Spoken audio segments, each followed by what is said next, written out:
성도 여러분, 안녕하세요. 10월 30일 목요일 아침 말씀 시간입니다. 오늘 함께 하실 하나님 말씀은 역대하 35장 20절에서 27절까지입니다.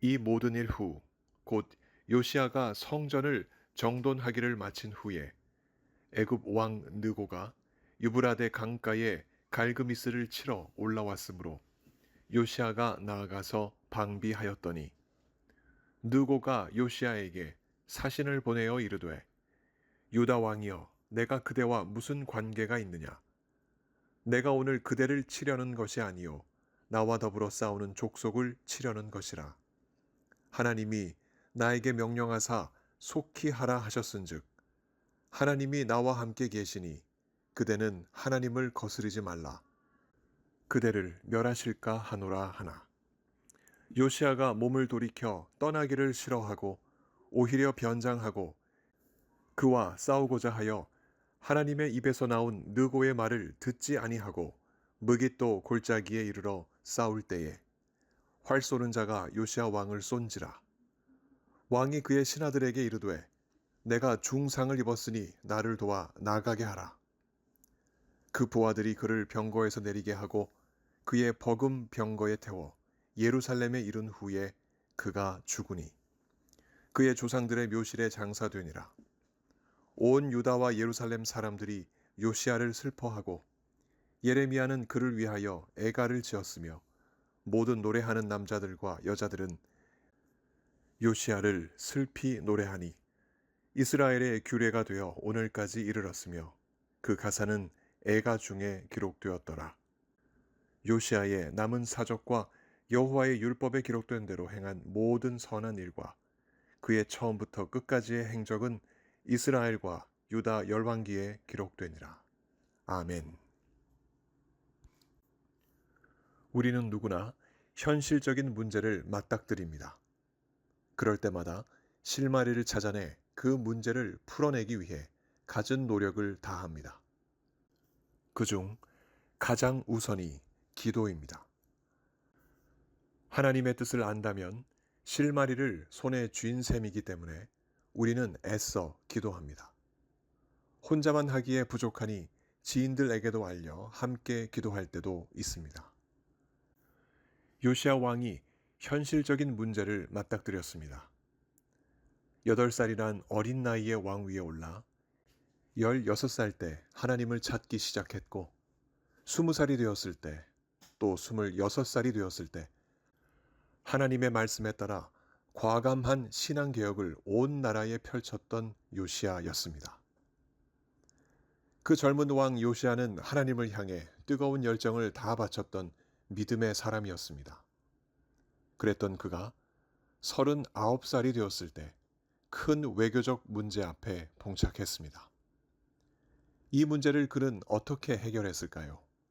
하나님이 해결해 주시리라 믿고 하나님의 뜻을 간절히 찾았고 또 그 뜻에 순종했을까요? 당시 팔레스타인 정세는 강성해지는 바벨론 제국의 칼날 앞에서 새로운 질서가 세워지는 상황이었습니다. 그동안 중동을 평정했던 아수르는 바벨론에 의해 수도 니누웨를 빼앗기고 점점 쇠약해져 갔습니다. 이 틈을 타 애굽은 아수르를 완충 지역으로 삼고 바벨론을 대항했습니다. 이러한 변화를 기회로 삼아 요시아 왕은 아수르가 점령했던 북이스라엘 땅을 조금씩 회복하는 동시에 떠오르는 강국 바벨론과 동맹을 강화했습니다. 그러던 중 나라의 운이 다해가던 아수르가 애굽에게 원군을 요청하여 바벨론을 치도록 부탁했고 애굽이 이를 받아들여 갈그미스에서 아수르와 애굽의 연합군이 바벨론과 한판 승부를 펼치게 되었습니다. 중동의 주도권을 쥐고 한판 국제전이 벌어지는 이때 요시아는 고민에 빠졌습니다. 남들의 전쟁이니 가만히 있을까? 아니면 이참에 동맹을 맺은 바벨론 쪽에 서서 싸워서 공을 세우고 아직 되찾지 못한 북이스라엘 땅을 회복하여 다윗과 솔로몬 때처럼 하나 된 이스라엘을 세울까? 젊은 요시아에게 이는 아주 현실적인 고민이었습니다. 그 고민 끝에 그는 무슨 결단을 내렸을까요? 이 결단을 내리는 과정에서 그는 과연 하나님께 묻고 응답을 받았을까요? 20절 하반절입니다.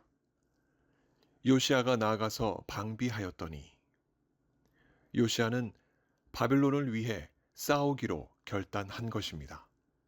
그 과정에서 하나님께 뜻을 물었는지는 성경이 기록하지 않습니다. 요시아는 애굽 왕 느고를 맞닥뜨리기 위해 곧 대항하기 위해 갈그미스로 올라가는 길에 있는 무깃도에 진을 펼쳤습니다. 그러자 이 사실을 알게 된 애굽 왕 느고가 요시아에게 사신을 보내어 다음과 같이 말하였습니다. 21절입니다. 내가 그대와 무슨 관계가 있느냐? 내가 오늘 그대를 치려는 것이 아니요 나와 더불어 싸우는 족속 바벨론을 치려는 것이라. 하나님이 나에게 명령하사 속히 하라 하셨은즉 하나님이 나와 함께 계시니 그대는 하나님을 거스르지 말라.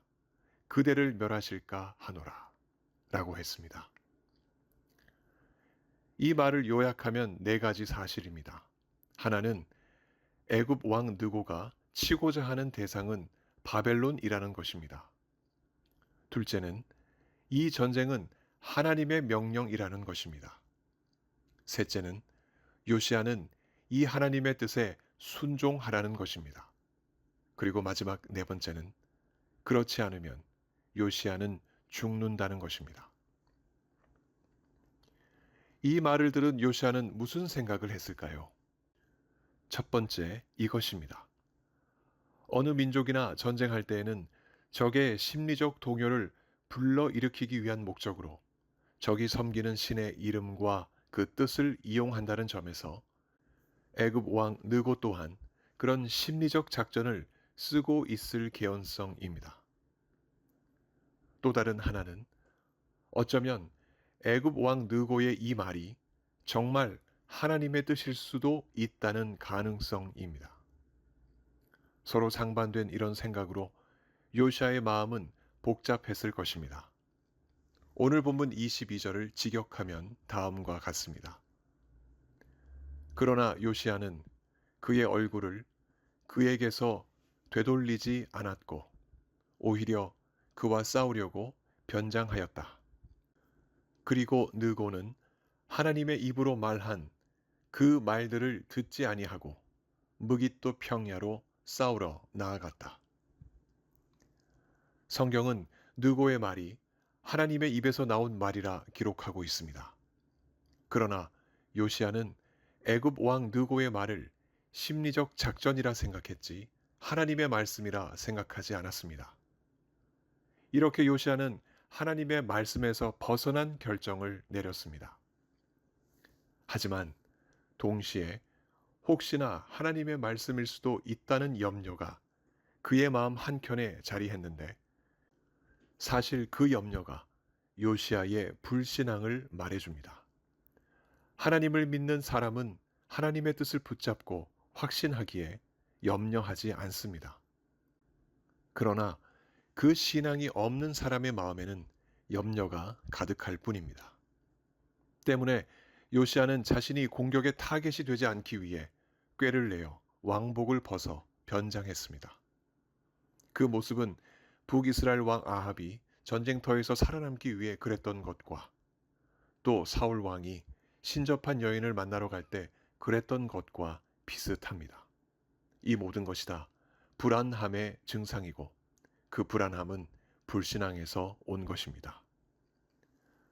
자신의 결정이 옳길 바라면서도 아닐 경우를 대비하는 요시아의 그 불안한 모습, 이 모습이 우리에게는 참 어색하게 보입니다.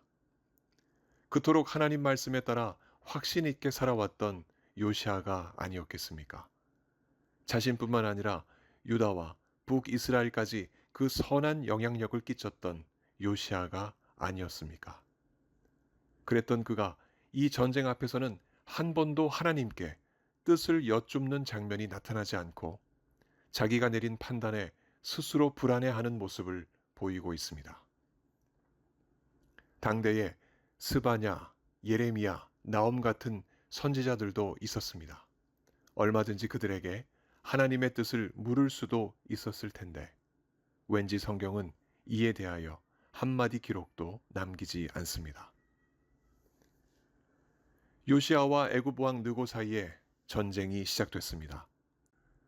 전쟁이 한창일 무렵 변장은 했으나 여전히 왕의 병거에 올라있던 요시아가 날아든 화살에 맞아 중상을 입었습니다. 급히 버금 병거, 곧 왕의 두 번째 병거에 옮겨진 요시아는 급히 예루살렘으로 이송되었으나 곧 사망했습니다. 이 얼마나 비통한 죽음입니까? 39살 그 젊은 나이에 백성들로부터 추앙받던 왕 요시아가 안타깝게 전사했으니 그의 죽음은 모든 백성들의 슬픔이었습니다.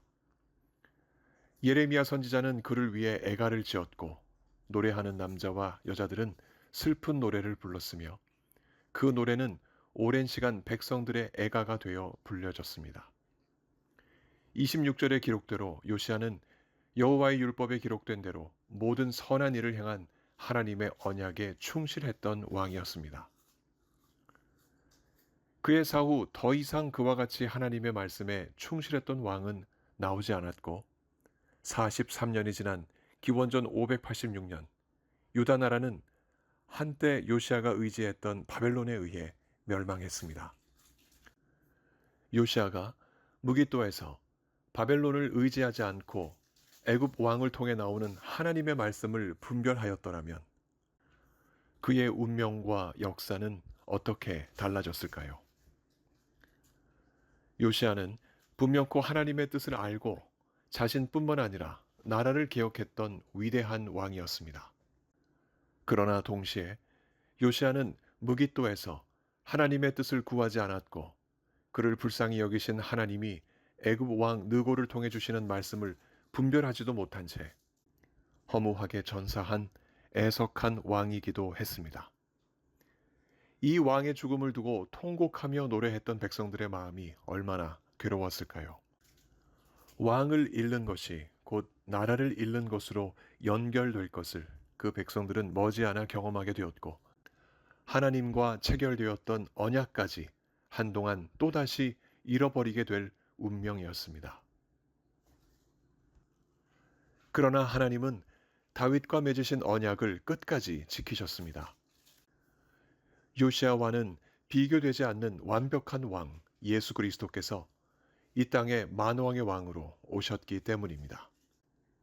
예수님은 다윗에게 약속하신 영원한 왕권의 주인공이십니다.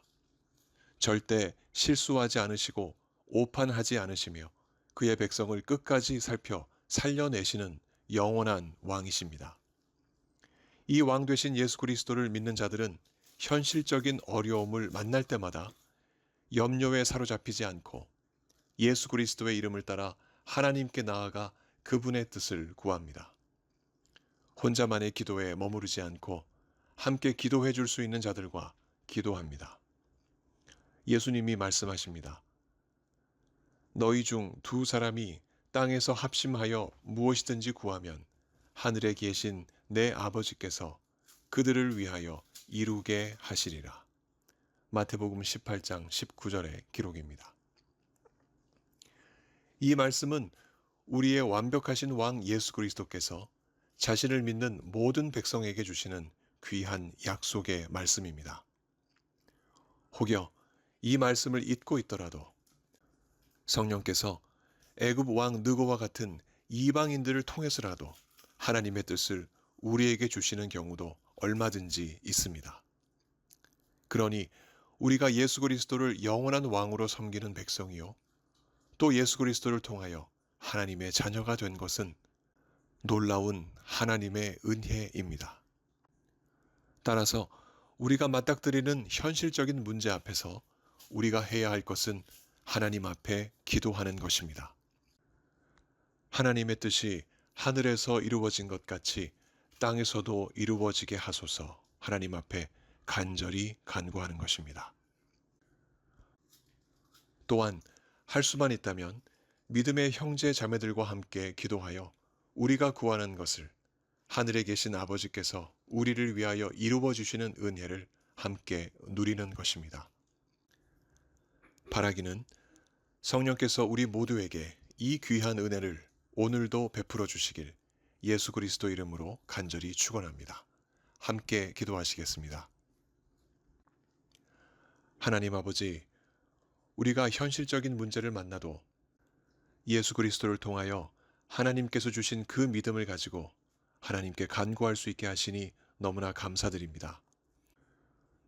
우리가 기도할 때마다 하나님께서 길을 열어주시고 그 길 가운데 동행해 주시니 이 귀한 믿음을 가지고 어떠한 상황 속에서도 하나님 의지하고 하나님 앞에 기도하며 나아가는 우리 모두 되게 하여 주옵소서. 몸이 아프신 성도님들, 그 간절한 간구를 오늘도 들어주시고 속히 고침받아 건강한 몸으로 주님을 섬기시게 하여 주옵소서. 오늘도 택하신 백성들과 함께 하시고 은혜 부어 주실 것을 믿사옵고 예수 그리스도 이름으로 감사하며 기도합니다. 아멘. 성도 여러분, 오늘 하루도 주님과 동행하시는 복된 하루 보내시기 바랍니다. 감사합니다.